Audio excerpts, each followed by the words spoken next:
the fact that South Africa is said to have had a bloodless revolution, right, doesn't mean that that statement is finite. You know what I mean?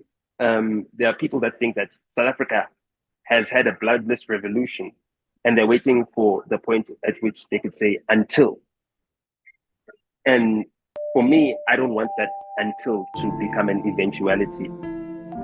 My guest is NOTA BALOYI, if I say that correctly, a renowned South African music executive, a rapper, an entrepreneur who recently got into hot water for calling white people Neanderthals, for which he has, in the meantime, apologized. The apology was issued yesterday by Mr. Baloyi after the South African Human Rights Commission took him to the Equality I Court. deeply regret the incidents and offer my heartfelt apologies for any distress caused by my words.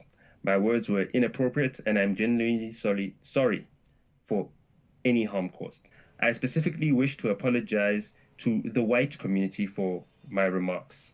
My words were hurtful and inappropriate, and I deeply regret the pain they may have caused. Welcome, Nota. Thank you very much for talking to me. Why did you accept my invitation?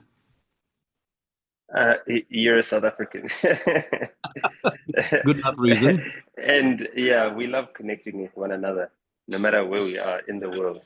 I remember watching the Rugby World Cup in New York City, right? And it was nice when we were playing against the Irish, you know, because there's a lot of Irish people, there's a lot of Irish and Scottish pubs in New York where we could watch the games, you know. And after the final, you know, I was in Chelsea, Manhattan when I was watching it. After the final, you know, we had a TV screen outside, almost on the street at the hotel we were watching. And, you know, it was a gathering of South Africans, maybe like 30 or 40 odd of us. And we were all celebrating as if, you know, the rest of the world knew what was happening. And it was just very odd when some New Yorkers started walking past and say, okay, what are you guys celebrating? And we said, we won the World Cup. And they're like, the World Cup in what? The World Cup in rugby. Congratulations, I guess, you know, but they had no idea the meaning of it, you know. And although we were lonely and secluded, um, we all have memories of how the game of rugby has brought South Africans together. South Africa as a country started for me then. You know, that's my first memory of what it meant to be a South African. Winning a Rugby World Cup, you know, and celebrating with people who look differently, come from different parts of the world, speak different languages, but can all understand each other's languages, whether they can speak it or not. Would you permit me to be a little bit cynical here? Because I've lived in Europe for a long time, and I have known what it is like when some event happen here and we meet one another here, black, white, pink, purple, no matter what your color might be. We all seem to love each other. We all seem to embrace each other. And we really feel, in my language, I would say, we really feel that spirit of Ubuntu, that spirit of oneness. However, when we go back to South Africa, that seems to dissipate. I actually find the opposite, actually. Really? I feel like, there's a German term. I don't know how to pronounce it properly. My German is very limited. I know Guten Morgen, Guten Tag. Actually, I think it's Schadenfreude. Schadenfreude. Yes, I know it. Yeah. You know, and other than double speak, you know, Schadenfreude is like a South African pastime. I think someone told me that we're very much like Sweden in that respect, in that we're very humble. You know, we're not boastful as a people, no matter what. If someone asks you how you're doing in South Africa, you're more likely to say, "Hey, well, I'm trying." You know, hey, you know, I take it one day at a time, or things like that. And that's because we're very in touch with the reality that we're living in. You know, And when we're at home, we're confronted with that reality. So there is no space for pretentiousness about it, right? So we get on with our business, and I guess people don't want to be too casual, just in general, because life is tough in South Africa, and life is tough as a South African. You know what I mean? Mm. But when you're tested, if you get stuck on the side of the road, if you run out of petrol, and you need to knock on someone's door for a canister, to collect petrol or whatever it is, all of those instances, race is completely erased. And we've got such an interdependency within our country, that, any racial tension is merely, I guess, an expression of other frustrations that don't get an outlet. There are very few, let's say, people in South Africa, especially within the white community, right, that do not grow up with Black people in general. But historically, it was mostly native South Africans in the home, whether it be, taking care of children, taking care of the household, taking care of, the gardening or everything like that. And when you've got such an intimate relationship within, your home, whether it's an employer-employee relationship, it becomes a really, really close and tight relationship. Yeah. I think for me, I'm a unashamedly a big Leon Schuster fan, and it's become very difficult to say that nowadays, because you need to be aware of who's listening and who might or might not be offended by that. But as far as socializing me, I found that his movies were very, very helpful. Yes, they played into a lot of stereotypes, but if you come from the background that I came from, I was born in 1990, just maybe a month after Nelson Mandela was released from jail and the ANC was unbanned. We were living in Soweto at the time. When I turned 1 year old, my father purchased land as soon as the Group Areas Act was repealed in 1991, in what was previously a white suburb. And thankfully, the rest of the community gave us permission to purchase that land, because at a certain time we needed to, find permission from neighbors to acquire land in certain restricted areas for certain groups. So I found that, the gap culturally was very big, because most white South Africans at the time, when I was a very young boy, had only encountered Black South Africans that either worked for them or were workers somewhere where, they were patrons. And therefore, it would be a very foreign thing for a white child to grow up with a contemporary Black child, right? And that child is not the child of his parents' servant. Yes. In the suburb where I grew up, in Olivedale, every other Black child within our neighborhood was the child of a servant. So that also was very difficult to understand at first, for me, and also made me very apprehensive in opening myself up. But because of things like, Leon Schuster's movies, we could all enjoy certain things together, certain gags together. We could see ourselves being represented, or our parents being represented in the films. And that helped us have something that binds us in common, And I think for a lot of the white children that grew up with me or around me, that also helped them see Black people in a completely different light from what they had been exposed to previously. And I want to interrupt you here. I'm going to interrupt you no here. problem. I want to bring you also back to the actual reason why I invited you here, but let me just give you an idea of how times have changed. You just told me that you grew up as a little black boy in what essentially would be a white community at the time, born in 1990, the year of Nelson Mandela's freedom. Yes. I've told this story many, many times to many people here in Europe, and they always find it unbelievable when I tell them that it occurred to me in my later years as an adult, reflecting back upon where I come from, that I never, ever saw young black children in the streets where I grew up. I saw the baby of the mother who would very quickly be sent off to go and stay with grandma.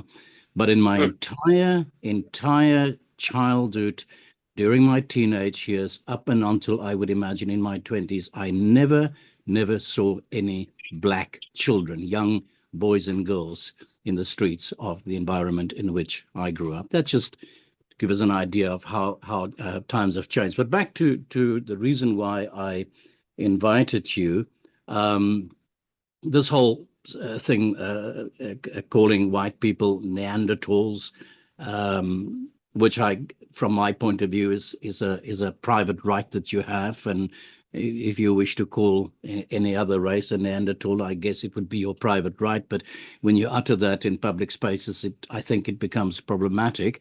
You made an apology yesterday, and just before I crossed over to you, I saw an item in one of the South African newspapers saying that the apology that you made yesterday was in fact being rescinded by you, that the apology is no longer an apology. Here I quote from the South African newspaper: "Sorry, not sorry. NOTA BALOYI has backtracked on his apology to white South Africans after labeling them Neanderthals." So, to get to the point, what exactly is the situation right now in terms of the apology or not apology? Yeah, that was a sincere and unconditional apology. Mm-hmm. I went to go and meet with the Human Rights Commission, Mm-hmm. and because the public is not privy to our discussions because they were held, in private, although they were recorded. If ever anyone needs to inquire about them, I'm sure there will be public access to information, so they could basically go through all the transcripts of the discussions and see what they were about. Now, the issue was not the term Neanderthal. That was not found as the offending statement. The offending statement in the first instance, right, because it was two instances. So the apology was for the podcast episode, or the utterances on the podcast episode of the 17th, or which was published on the 17th of February, even though it was recorded prior, but it was published on the 17th of February on the Hustlers Corner, as well as the subsequent statements on the G2G podcast on the 19th of March. We don't understand white people. White people are inferior species to us. We are Homo Sapiens. They've got Neanderthal blood in them. This is the science, and this is not science that was done by black people. It was done by them. Now, during our discussions, what was cited to me, right, when we had deliberations, because when I was given the letter of demand, I was not in agreement that, I'd done anything wrong on my part, right? But I did want to make representations to the Human Rights Commission. And when I came there, I also had to hear what their representations were. And because of the statements where, with my intention to speak metaphorically, right, it was taken as a statement by many people. Now, whether or not they took it as intended is irrelevant, right? To me, let me put it that way. Whether they took it as intended is relevant. My intention was to make a metaphoric comparison between a wild dog and a domesticated dog that is kept as a pet. And make an analogy based on the dogs themselves as humans, in terms of characterizing their behavior. Many people took that to mean that I was referring to white people as dogs, as to say white people are actually dogs, where if you actually look at the statement itself, when I say that um, um, we can't treat white people like we would treat ubogi in our home, using a word that's commonly used as a dog's name, like Bobby, you know. Um, um, yeah, it's a commonly, Bobby, Blackie, Sporty, Mhm. Mhm. Mhm. depending on which suburb you live in. So when I made that analogy, my intention was never to say that now you must think of white people as dogs and black people as humans or But people. let me cut in here. Just make it very, very clear to me. Say it as Mm. straight as you can. Did you actually say, did you actually make the comparison or the reference that white people are, in terms of their development, Neanderthals? That's really actually all that I'm interested in knowing. Yeah, Even if you said yeah. so, even if it's a metaphor, then explain that metaphor to me. Okay. So no, that one was as a matter of fact, in terms of Mhm. a genetic fact, Okay. All right. So Um, so let me be very clear about that. So mm, the statement is, as a matter of fact, mm. Nota is saying, as a matter of fact, that white people, what are Neanderthals, or are Neanderthals in terms of the development, or are like Neanderthals? Narrow it down exactly to what are you saying?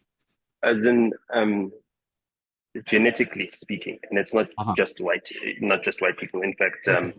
But genetically genetically, yeah. speaking, um, Southern African, especially sub-Saharan African, but I'll say Southern African in particular, um, blacks have got no Neanderthal DNA, whereas Europeans have got, a nominal number of Neanderthal DNA. And if you go further to the east of Asia or further east into Asia and to Far East Asia, it's even in a higher percentage Okay. genetically of Neanderthal Okay, genes. so this is not a metaphor. This is a scientific statement that you Yeah, make. this is a scientific statement. And so because of um, the format in which, we do podcasting, it's a very long form. So Mhm. people miss certain details of explanations. Mhm. And the premise there was to basically make especially black people understand the existentialism of white culture.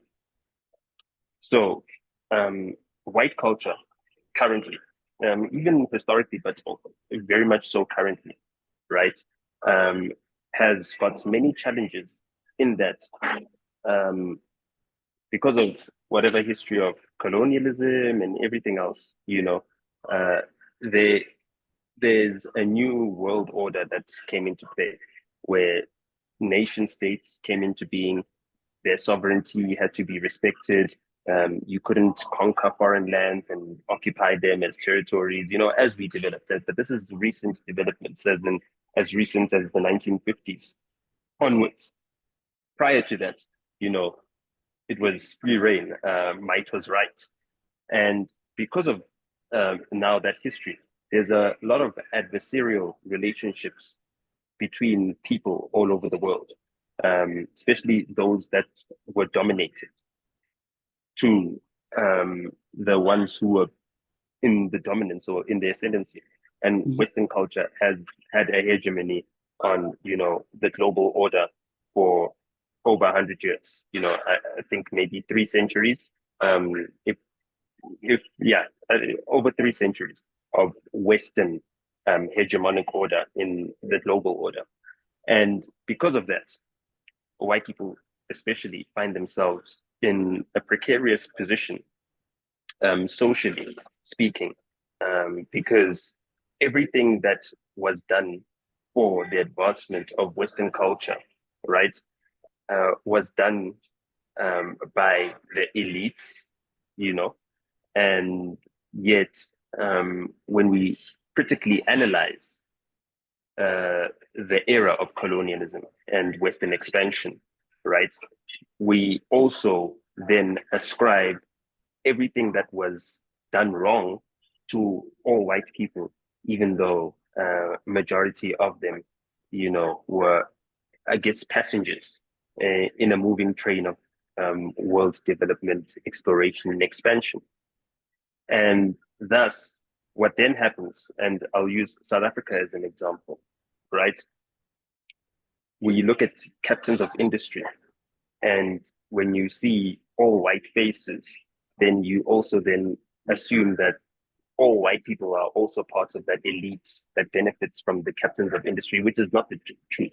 In fact, majority of white South Africans are either middle class or working class, and have been so for a very long time. But even if you're just a middle class or working class white South African, you're still seen as a brutal settler, colonizer, conqueror, murderer, rapist, all of that. And therefore you carry that guilt with you because you wear it in the color of your skin, which has given you an identity which makes any person that is fond of their whiteness endemic to any other group. I should ask the question, perhaps this chap had just smoking a big fat old joint and is coming up with this really crazy hypothesis, which is scientifically doesn't seem to make any sense to me. Try to clarify to me. It's a Tuesday today. It's a Tuesday today, so we stay away from greens during the week. Well. I mean, for productivity purposes, yeah. But no, I do understand. I'm trying to wrap my. Understand. Yeah, I'm trying to wrap my brain around this, and I'm not a scientist, so I'm not quite sure what I should do with what you've just told me now. But let's try to summarize it now. As of right now, if you look at me, you and I are sitting 12,000 kilometers away from one another. I'm born in South Africa in 1957. I say I am a South African. I am a South African. I regard myself. My mother's age. I regard, well, yes, and I regard myself as absolutely an African, and absolutely, undeniably as a South African. I identify with the soil of Africa. I am part of Africa. I'm an African. But I have a different pigmentation from yours, and you are saying to me categorically that makes me, in this strangely concocted narrative of yours today as I'm sitting here, a Neanderthal. It's about the presence of certain genes. And let me put it to you like this. Someone who's a complete speciesist, right, which is not me, would say, well, if white people or more light-skinned people have got recessive genes, then, I mean, that is an existential deficiency, and therefore nothing can be done to protect them. So if ever they were to ever say, listen, we'd like to maintain, our heritage, we'd like to maintain our culture, and we'd like to maintain our race as it is and as it stands. And because of the fact that our genes are more recessive, we need to isolate for that. Currently, in the way the world is, that would be called preposterous, right? But then you are completely ignoring the reason as to why such a decision would be reasonable to people who are trying to protect their culture and heritage from what is an actual existential threat. So now what you have is that the most threatened race is also the most dominant race. And because they're the most dominant race, right? It's like, as a man, you're more dominant than a woman. So if a woman offends you, you can't just beat her. What is the value attached to this when you say to white people in worldwide, for that matter, not only in South Africa, that you are Neanderthals. What is the value judgment of that? What does that mean? Yeah, so you see, also another thing that came about is that whole entire podcast was speaking completely exclusively to Black people. And because of the tensions that are in the country currently, and they're exacerbated by the fact that they're expressed on social media, etc. Yeah. Right? Mm-hmm. Because of the tensions, right? There is no one that is speaking to Black people directly as to how to deal with what they feel is a provocation. And at the same time, there is no one to basically say that there is no intention by Black people to enact violence upon whites or attack whites or even the means to do so. Like we said at the very beginning, in South Africa, we still live very separately in racially divided suburbs. You know what I mean? Less so now, especially in the urban areas, but it is still, very common to refer to certain areas as white areas, Black areas, colored areas, and Indian areas. And that, is a legacy of our past, and also a personal preference of many people to stay closer to people who are closer to their culture. Mm-hmm. Mm-hmm.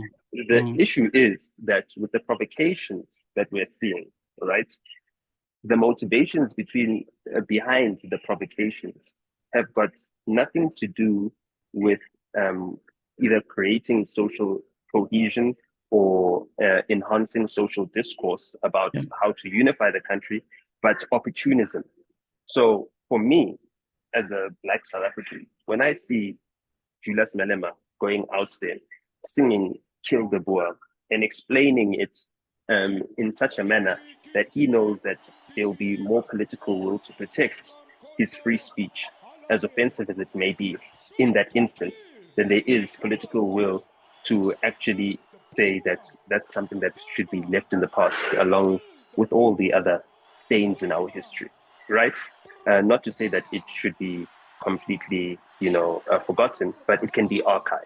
Yeah, let me interrupt you here again. I want to interrupt you here again because I did read somewhere on one of the podcasts that I heard you saying that Julius, I think some time ago, I think to the South African podcast or something like that, you said that Julius should stop singing "Kill the Boer" because it's not positive for reconciliation and for moving forward. Yet you somehow, and I'm really trying to understand you, and I also want to go beyond just this whole Neanderthal thing, but what are you trying to say on this podcast, which is viewed by thousands, if not tens of thousands of Black South Africans, because it's by and large, as you said yourself, aimed at a Black audience in South Africa. What are you trying to communicate to your audience, that 40, 50, 60, or perhaps 100,000 people that tune into that podcast when you say white people are Neanderthals? And how do you think they interpret that? What do they do with that information? So the intention there, and I'll speak to the intention rather than the interpretation. But you can look at the interpretation yourself objectively, because you are able to see the reactions to it, especially from Black South Africans, right? The intention there is to say that there is no need for Black people to feel inferior to whites, to the extent that they then feel threatened by whites enough to preemptively. In fact, what you're saying is quite the opposite to your Black audience. You don't have to feel inferior, because that's the value judgment that I'm now putting on this, and perhaps you will deny that, and maybe I'm not saying it correctly. You are saying to your Black audience, they put that feeling of inferiority into you or onto you. You should not. They are the Neanderthals. You should feel the other way around. Am I saying it correctly? No, but it's somewhat. I'm not saying that you're saying it wrongly. I'm just saying that the difference in interpretation is that Neanderthals were wiped out. So, as in, you need to consider white people the same way you would consider a protected or threatened species. Mm-hmm. In that, even if So you, whatever, you're not suggesting to me that you're saying something kind here now.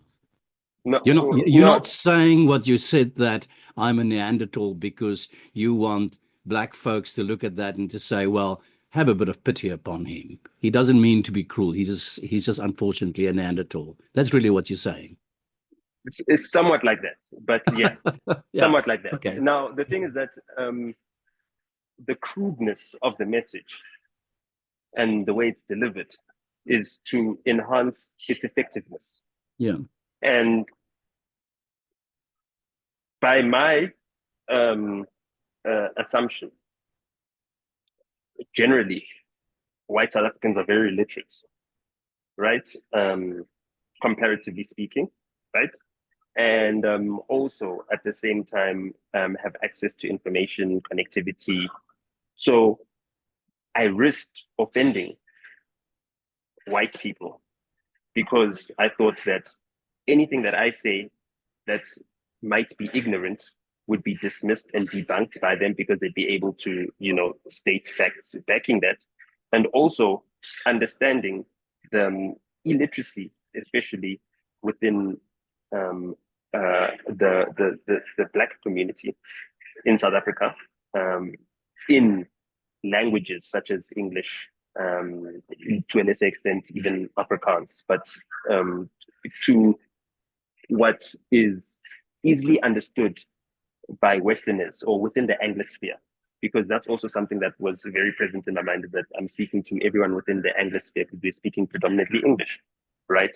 Is that their understanding of the message should be that they need to have or extend Ubuntu, and that they should not take any provocations that come from white people as threats.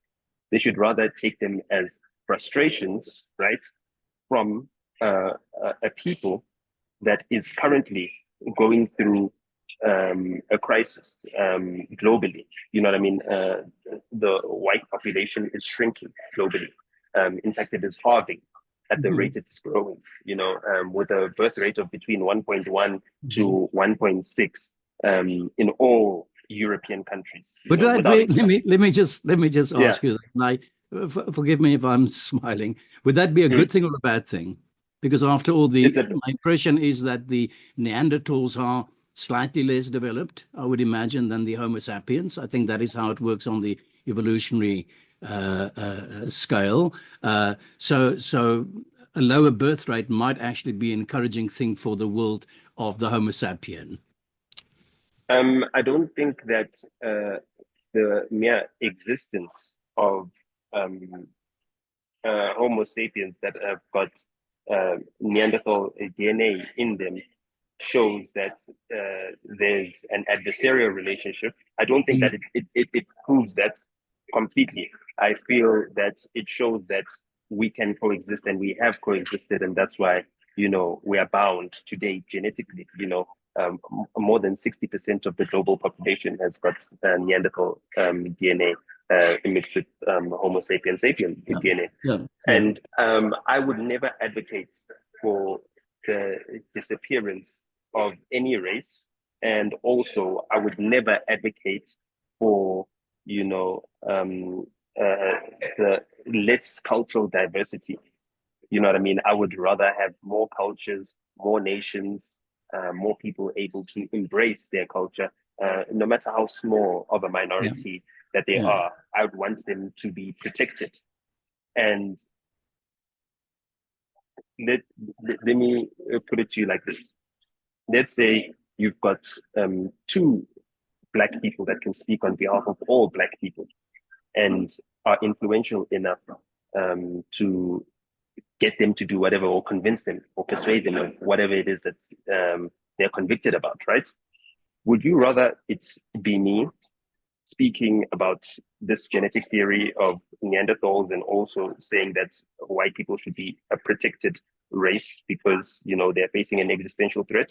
Or would you rather it be Julius Malema who's screaming, Oh, kill the boer, kill the farmer. You're giving I'm me not to some. say that. I'm not to say that you can I have get what you're any good saying. choices. Yeah, I But get. which one is I, the yeah, which no, one I get what is you're saying. least bad? Yeah, Which one is yeah, least bad? And yeah. also, at the same time, you need to understand that I'm a Black South African, right? So I can never ever do anything that makes Black South Africans question my loyalty to Black South Africans. Mhm, mhm. Do you understand what I'm saying? So I need to tread carefully as well. Yeah. Um, you know the story of Stompie Sipe. Say again. I know the story of Stompie Sipe. the with Mrs. Nelson, Mandela. yes, Yeah, yeah. I he know was the accused of story. being an informer, but you Yeah. know what happens to Black people who are seen as enemy agents or sorry. Okay. Do you understand? So I cannot go back into the Black community, which is the majority in South Africa, which, if you look at just crime statistics, right, Black on Black crime is much higher Okay. Yeah. than Black on white and any other racial group. You know what I mean? Yeah. I am more in danger to, in the Black community than I am amongst white South Africans. I get you. Number one. So Yeah. I could never, without putting significant risk to myself, ever say something that might make people think that I am acting on behalf of, white supremacist puppet masters. Yeah. Yeah, Yeah, I get what that you're would be a saying. death sentence. That would be a death sentence for me. Yeah, I would choose for justice, fairness. At the end of the day, I can tell you right now that I run the risk of making a lot of white people very angry for the mere fact that I talk to you. And I That's a simple. understand that. It's a simple fact. However, I think it's Yeah. extremely important to talk to you and to talk to fellow Black South Africans about their pain, and for me to tell you about my pain, and to see if we can somehow resolve all this goddamn pain that we are dealing with. I wanna get away from this discussion around me being a Neanderthal or not. I will indulge you in so far as I think I'm going to invite a scientist or somebody to try to figure out and puzzle out for me what the hell you're trying to say or what this is all about. But I want to say this to you, and I really mean it with a fair amount of generosity to you as a fellow South African. I watched quite a few of your appearances on the podcast that you do, and there are a lot of instances where you do touch a chord where I think, yes, this is stuff that we need to talk about. Um, you've said a lot of stuff on the Hustlers Corner, for example, that does actually touch my heart. And then I think, yes, we do need to have this conversation. I'll give you a quote, for example. I think this needs illumination, and white people need to hear this as well. A quote from the most recent show that I watched, you said that our, meaning Black people's, history shaped us. Our past stains everything that we do. It touched me when you said that. You refer to Rob Hersov, and you say Rob Hersov talks about apartheid as a stain on our history. And you say, no, no, no, it's a crime. It's a crime against humanity. You go on to say, over 400 years, you, Black South Africans, were treated like animals. You were dehumanized. Whites enforced laws to prove that you were subhuman. And this is the last quote then from you. You then say, white people don't like to be reminded of this for the last 30 years, though white people never stop thinking back about things like the Holocaust. Why not about the pain that has been brought upon Black South Africans? Elaborate on that for me, because I think that's where the discussion is. My upbringing is very atypical for a Black South African.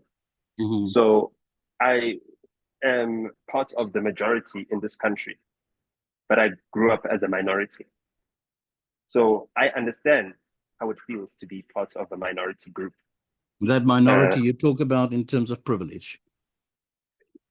Yeah. I would say in terms of privilege and maybe a history of hardship. My father is a Xitsonga man, The Xitsonga cultural group or nation is one of the smaller of the black nations in South Africa, and I think the second largest. They are though Homo sapiens. Yeah, well, I guess yes. No, they are fully indeed. And so with that said, right, when coming into understanding, especially the feelings of young white South Africans, those born after 1994, not even you understand it as well as I do. Unfortunately, because you did not grow up in the early 90s. You weren't a white child in the early 90s. You know what I mean? And you never saw black children in your neighborhood when you were a child, you know? So even understanding that is going to be a stretch for you. For me, I understand it very closely because I am, you know, version 1 of Project Nelson Mandela. Certain things like that, you know, make me, I guess, in a very privileged position. And in that privileged position, right, for fear of self-destructing with all this privilege, you know, I chose that I need to use my privileged position and my vantage point to give greater perspective to especially my generation and also those coming after us about staying true to the vision of the Rainbow Nation that was founded when I was being born, you know, despite all the challenges in keeping it together. But how do you forgive me for interrupting again, but I got to ask no you problem. Your ideal, you want to keep together this rainbow nation. I understand that if one looks at it from abroad or from a broader perspective, that rainbow nation is under a lot of pressure at the moment. It's a big question around the multiracial, multicultural democracy that we've created. How does that further the interests of the rainbow nation when you say to your people that are the Homo sapiens of this world, that the other people, namely those Homo sapiens, because we're all Homo sapiens. Right, but how does it serve the ideals of the Rainbow Nation to tell your audience, which I guess might be young people that would watch the show as well, that the chunk of the people within this Rainbow Nation are Neanderthals? How does that serve that interest? Because my people want to slit whiteness at the throat and anything that comes along with it, which includes white people that are not trying to hold up a system of, you know, white supremacy. They want to slit. I want them to be persuaded to defend whiteness. Okay, I see what you're saying. You're saying what Julius Malema is saying. I want to kill the white superiority, the whiteness. That's what. No, I'm not saying what Julius Malema is saying. Julius Malema is saying that he wants to eradicate whites completely. That is what he's saying. And he's not nuanced about it. And he's playing at people's sensibilities, but also angering them. He is speaking up the threat of whiteness instead of speaking it down. I am speaking down the threat of whiteness. Basically, to say to the black people that you do not need to attack whites. You need to let them be. You know, you need to let them have their culture. You need to also understand that their culture is threatened and they've got real valid reasons for some paranoia. There are a minority in this country, and as Black South Africans, they've never been a minority anywhere. I've been a minority within my own community, so therefore I empathize with the fear that white people have. My mother would never allow an adult white male to come near me. In general. Why? Because, you know, black children were sexually abused, or, violated by many people. So she had a fear that, a white person, who grew up in apartheid, saw blacks as less than humans, would be more likely to see me as someone that they can abuse than a white child, as we came into our new democratic dispensation. And when I was still, in my early years, 3, 4, 5, although I could speak. You're not saying to me, you're not really saying to me that your mother protected you against white people, white males, I would imagine, because they pose some kind of a threat to you, that they are more inclined to actually, your mother didn't really say that. She did. She taught you that? She told you that? Yes, because of her own fear. You need to understand that my mother's brothers were all MK soldiers. She's the only girl in her family. My uncles died. You know what I mean? I know my uncles' gravestones, not their faces. So for her, she's got a boy child. And you must also understand that the reason why my parents left Soweto is because they were expecting boy children, or a boy child in me. And they felt that that environment would never yield a productive, adult male in future. And you can use whatever data is available to you and extrapolate from that the fortunes of the young black males that grew up in the township in comparison to young black males that grew up in more affluent suburbs. And I mean, it makes sense why she was so fearful. Was her fear unreasonable? Yes, to an extent. But what is reasonable to a mother that's just trying to protect her child? Do you understand what I'm saying? So now, understanding that level of fear, right, makes me empathize with white South Africans, even when sometimes, they are saying things that other people may deem as ridiculous. As in, why is it that white people feel like, blacks are threatening them, or coming to seize their land, or coming to slaughter them, or I guess, trying to ferment a genocide? There are people that are posting things like, oh, we're at this level of genocide, or we're at the dehumanization level, the animalization level of genocide. You know what I mean? And I want to counter that, because when we are fearful, let's just say you were scared of speaking to me because you feared that your audience would completely abandon you.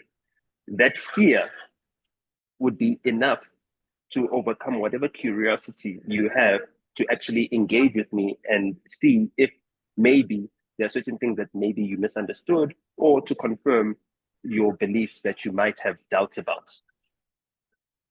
Let me tell you what motivated me to talk to you, and why I think it's important to talk to you is obviously the whole story around the Neanderthal thing broke. That obviously drew the attention. I listened to some of the other podcasts you've done, in which I find you say things that are very important for white people to take note of. Very simply, have we given apartheid a place for us in our own hearts and our own minds? Do we understand as white people what happened in apartheid? Do we fully appreciate the pain and the suffering of black people? Those are legitimate questions, I think, that needs to be asked. My assumption was that you use kind of language like calling white people Neanderthals to actually just simply be provocative on the one hand, and that I never really thought that you base this in your own mind on some kind of a scientific deduction that you've made, as you seem to want to suggest in our discussion here today. I thought you used it as a sort of a tool to describe maybe the anger, and I would say to some extent the legitimate anger of a lot of black people about the history of our country. I've had a lot of black people saying to me things like, I was reminded Nelson Mandela's had a woman that cooked his food for him. I can't recall her name now, and I had the pleasure of meeting her. And she told me, what it was like to grow up under apartheid. And when it came to the Truth and Reconciliation Commission, how black people were more or less sort of told by the commission and by the New South Africa, it's time to move on. We don't have too much time for tears. We don't have too much time for reflection. That's a legitimate thing to actually put on the table. So what surprises me about this discussion between the two of us is that you seem to be very serious about the idea that I am a Neanderthal. I carry some kind of genetic structure, whatever, which you don't have, and that might imply certain things.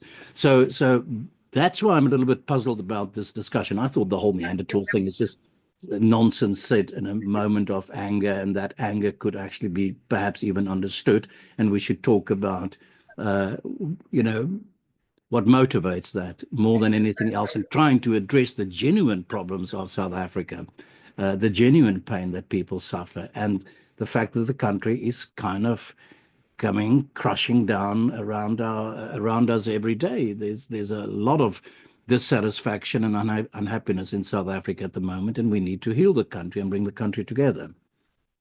Yeah. So my home, my family's home, my parents' house, is on Dromedaris Avenue. Another irony, yes. Across, right, the home right opposite us, right, is a white family. 2 parents, 3 children, just like my nuclear family. There's both my parents and my 2 other siblings. There's 3 of us. 2 boys, 1 girl. The home opposite us, 2 boys, 1 girl. The eldest son, Armand, Mm-hmm. was born too late to be conscripted into the army. Mm-hmm. Growing up, he was angry at the fact that he's not gonna be able to tell stories about going to the bush or having bosses. Yeah. You know what I mean? He had a bat that he used to keep, and inscribed on the bat was,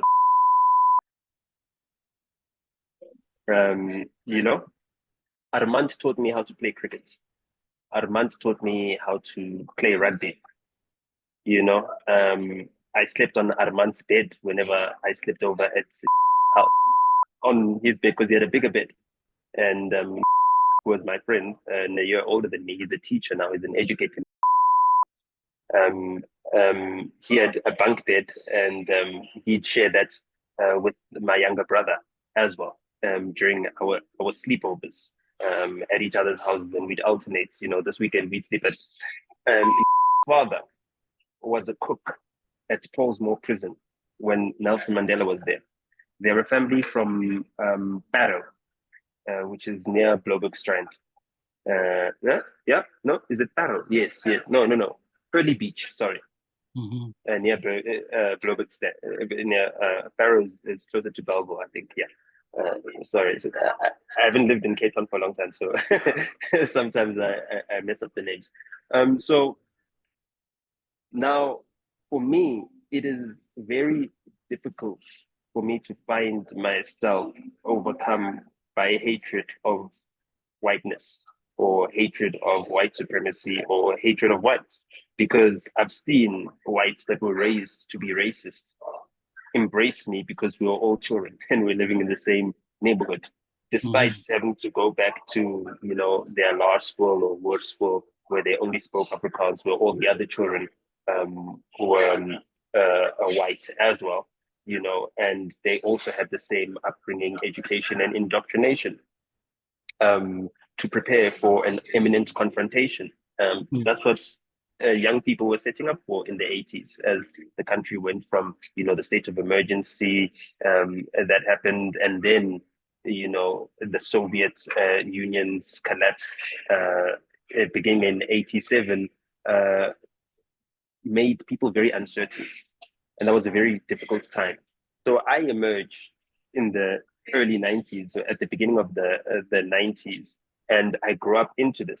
And I'm growing up with other people that are also emerging into this, both black, white, I also colored Indians, all of us mixed up. in what was becoming a more of a rainbow nation enclave in suburbia or the northern suburbs of South Africa. And for me, it's very difficult, all right, to accept that someone from the background of Julius Malema would have the necessary life experience, right, that is needed to steer our society, and to have such a commitment to creating social cohesion that they won't take the opportunity, which is most convenient, to look at any of the minorities that could be easily made an enemy and use that to gain political power. So I've been very critical of all South Africans. If you watch the previous episode, there's a lot of, Black culture that I'm very, very critical of. And when I speak about the people who are influential people or public figures, I mainly focus on those that affect my community directly, which is the Black people. And very seldom would I speak about something that is offensive or to Black people that has been done by someone within the white community. Very rarely, and because it very rarely occurs. It's not because I ignore it, but it very rarely occurs. And when we discussed that previous quote that you just read out earlier, right? I think the way I prefaced it was to say that I was responding to Rob Hersof's statements about saying, it's been open season on insulting whites for the past 30 years. And he's one of the people that says, okay, enough is enough, have a taste of some of this medicine.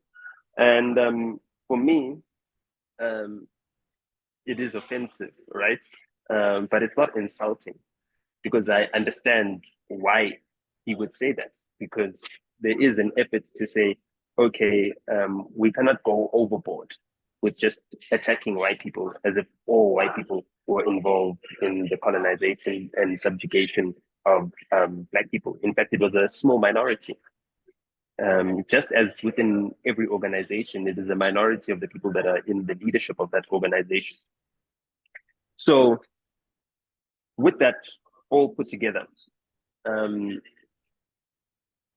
it's a risk that I've taken personally to come out in defense of white people, to protect them from any agitation towards some sort of vengeance that might be brewing within certain sectors of the Black community. Do you still believe in the ideals of the multiracial, multi-cultural democracy? That, in other words, that we can build a South African nation out of these diverse peoples. Do you believe in that? Yeah, I do fully. Not only am I a believer, and I'm an evangelist, or even a crusader for it. Mm-hmm. Would you, if you believe in that, would you at the most minimum agree with me that it's not going to be helpful if you agree that that is an ideal to fight for, namely building this multiracial, multicultural society? That is Mandela's dream, that's Desmond Tutu's Rainbow Nation, that it is not going to work out well if we call each other all sorts of names, like you calling me a Neanderthal and I'm calling you a whatever derogative term that I can come up with. That's not going to help us. You, no matter how small the minority is, you don't want to have a threatened group. A child that doesn't feel the warmth of his community will return to burn down the village.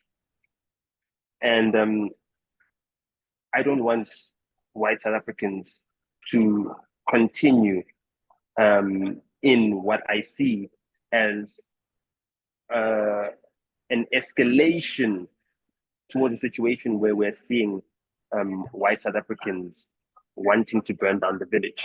Now, I need to be very careful in how I express this, right? Because to speak to the actions of groups like Solidarity, AfriForum, and everything else, even if they represent 400,000 odd members, they're still less than 10% of white South Africans, you know. So just as a mere sample size, they're not representative of the broader group in general. But their actions do have repercussions that affect everyone and affect the broader group. The actions of AfriForum, Solidarity, the Pioneer Movement, all of those in together have really offended Black South Africans across the board. They take extreme offense to being accused of committing a genocide, to being accused of, a racial violence, hate crimes or racially motivated crime, especially when they themselves are victims to the criminality that is rampant in South Africa. And also they are more at risk of being killed. And it doesn't matter whether, they're more of risk of being killed by other Black people. Death is death. It doesn't matter at whose hands it happens at. It is final. And the fear of death is something that is universal. And the fear of death is something that we all have as South Africans. But the likelihood that you can be attacked in what was previously a white suburb or is even currently a white dominated or predominated suburb is less than in, a Black township. Our lives are intertwined in some ways, but also to a large extent very parallel. As in, you can live in existence where you engage with Black people in such a limited basis that you could never gain an understanding of the Black lived experience in South Africa. You could live and engage with white people as a Black South Africans as well, and also not understand the lived experience of a white South African. And that is where we are finding the difficulty. The fact that our cultures are so different in certain ways, right? In certain ways. I'm not saying that our cultures are generally different. No, our cultures are very similar. But there are certain ways in which our cultures are different that makes social cohesion different because we look at things from such opposing perspectives. It becomes very difficult for people to seek common ground without feeling that they're over compromising. If you understand what I'm saying. Let me put it to you like this. It is with what is happening, right?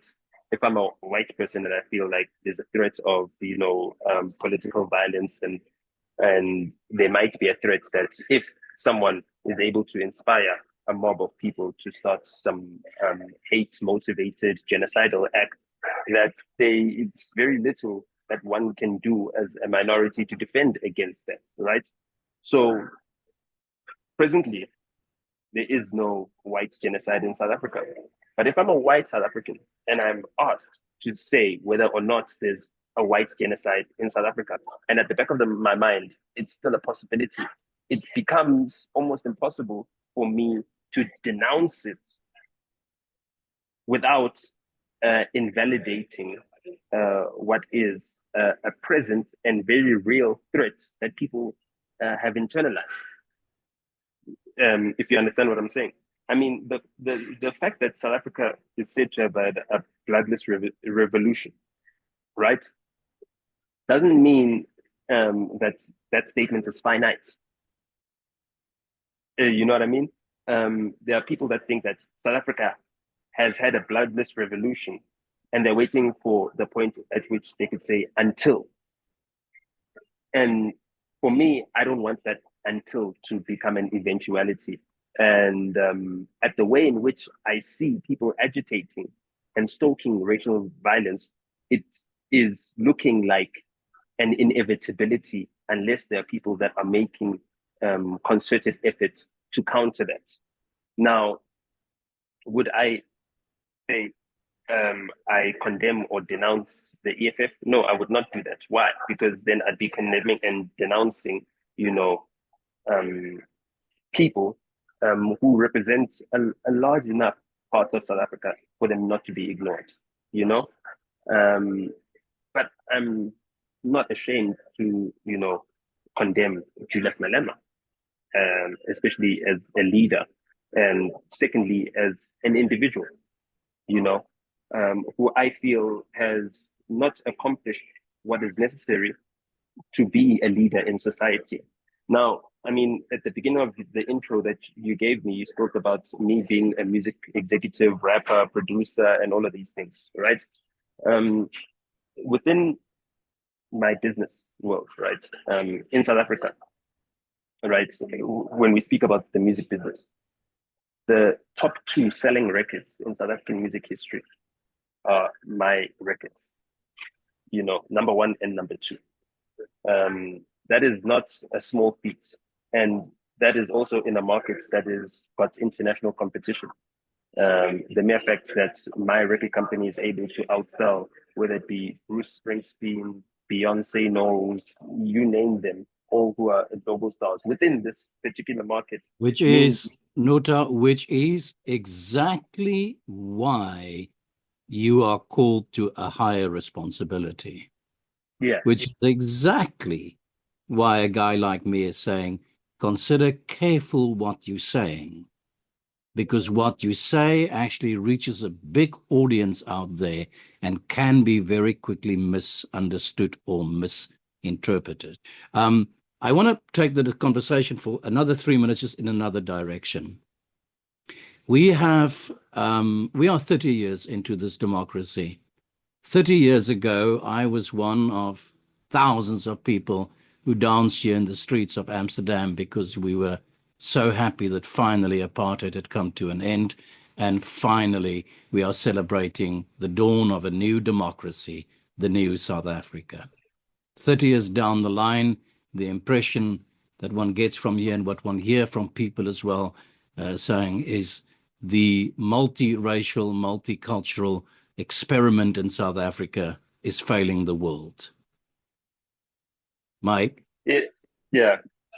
My question to you, just in conclusion, who and what do you think is responsible for what is happening to our country right now at this? We are all responsible, but how much credit must we give to the African National Congress as a political party for A, the credit for emancipating the country, but B, the harsh fact that in the most crudest of terms, they also messed up the country? Yeah, I think the African National Congress is not blameless. But big business in South Africa is behind all our social disunity right now. There are a lot of poor white South Africans. And I also speak about them as well, because, in all of this, they are the ones who are forgotten. They are ascribed a level of privilege that they will never enjoy.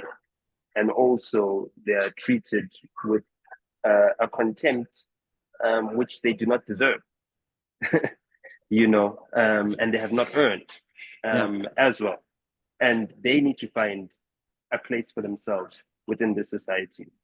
Then you've got the broken promises of the ANC. The ANC, as a liberation movement, had never at any point in time in its history prepared itself to govern. They were practically building the aeroplane while it was flying. And they relied on big business in South Africa, which had traveled the world, exports products to global markets, and has been exposed to guide them in this transition so that there could be enough economic activity to fund the social reforms that needed to be introduced to ensure that there are more equitable opportunities given to South Africans of all races, in efforts to build this post-democratic rainbow nation. So I think big business continues to fail us. I think big business is stoking the violence by not intervening where they see the ANC failing. And big business is also at the same time benefiting from the ANC's failures. So they don't have an incentive to intervene where the ANC is failing, whether it be in leadership or in governance. And that has created an opportunity for radicals like Julius Malema, right, who have got disregard for rule of law, as shown, when he takes a rifle from his bodyguard at a rally and fires bullets into the sky. That is a very, very irresponsible action. And what is the response from his supporters? They support him. They go to the court cases and sing praise songs and sing Kill the Boer, and defending someone who is, a criminal, a very brazen criminal as well. And then you see the media sort of valorize this defiance. And you think, how many people are being influenced by this? And you think to yourself, who does this benefit? It benefits big business as well. As long as there's a Malema-esque figure around, you can exploit the insecurity of white people and get them to pay a premium for everything.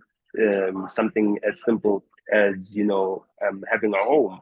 A white person's home needs more protections than a black person's home because of the fear of ever-present danger. If you're a white person, you need to live either in a gated community, you need to have private security, and therefore there's a whiteness tax that is levied on white South Africans.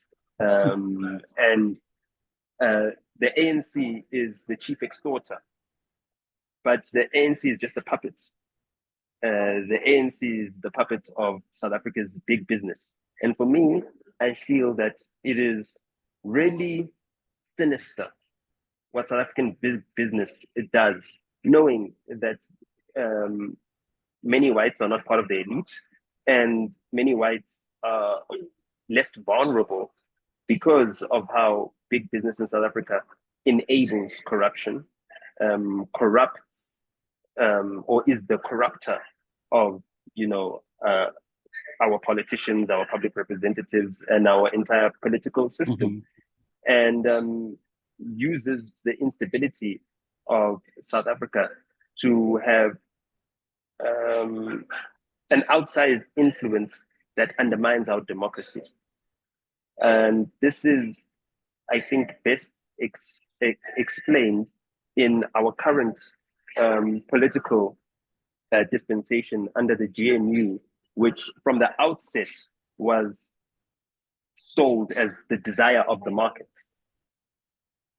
which is the desire of big business.